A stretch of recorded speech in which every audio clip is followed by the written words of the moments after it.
Want to speak real English from your first lesson? Sign up for your free lifetime account at EnglishClass101.com.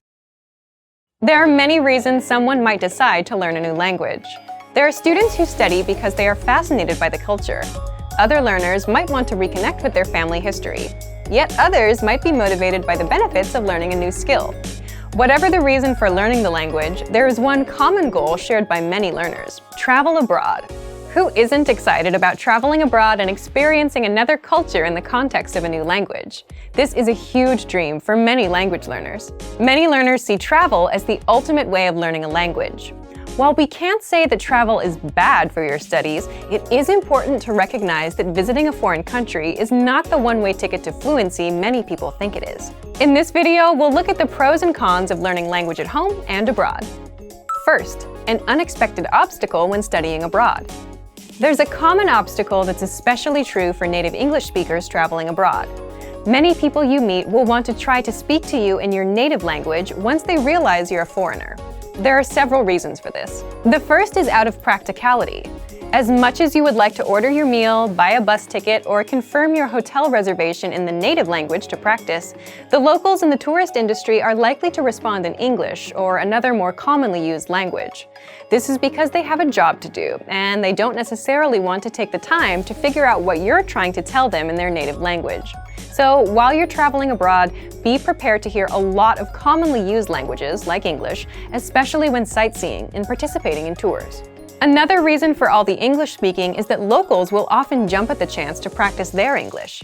Almost all language learners dream of making friends in a foreign language, but once you get abroad, the reality is often a bit different. Locals will be just as excited to practice their English as you will be to practice your new language. If their skills are stronger than yours, then unless they're very conscious and patient, their language practice will likely dominate the conversation. There's also the tendency to hang out with people who are similar to ourselves. By sheer force of human nature, you'll likely find yourself gravitating toward and hanging out with people who speak your native language very well. Oftentimes, the pull of comfort and human connection is stronger than the desire to learn a language. Because of this, you may gradually start spending more and more of your time with people you can communicate with properly, at the cost of your new language skills going down the drain. But now, let's look at some reasons why going abroad can be helpful for your studies. It's not bad if you're just beginning with a language and you find yourself overseas. You'll probably hear your target language all around you, wherever you go. While people might not actually be talking to you, all that spoken language will allow you to see firsthand how the language is used on a daily basis. This will help you hear words and phrases in the context of a conversation, which can be a powerful asset. Now, some unexpected advantages of learning at home. One of the best reasons to learn a language at home is that it's a lot easier to keep a regular schedule for your studies. Traveling is an awesome experience, but there's not usually a lot of downtime. If it's your first time overseas, you're going to want to spend most of your time out and about, savoring all the sights and experiences you can.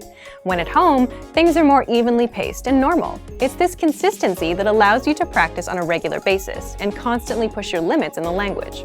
If you study at home, you also have the opportunity to immerse yourself in the language gradually. Going from 0 to 60 as a beginner is a recipe for frustration. At home, you can progress through the language at your own pace. You can go through a textbook or learning program and figure out what works best for you. A plane ticket abroad isn't the only way to practice with real-life native speakers. Try to find native speaker groups in your area or even online.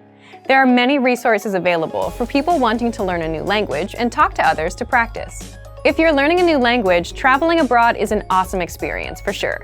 Just don't expect a trip to solve all of your language learning difficulties. If learning a new language back at home is tough, doing the same overseas may be just as hard, if not harder in some ways. If you're a beginner, studying at home is a great way to start learning a new language.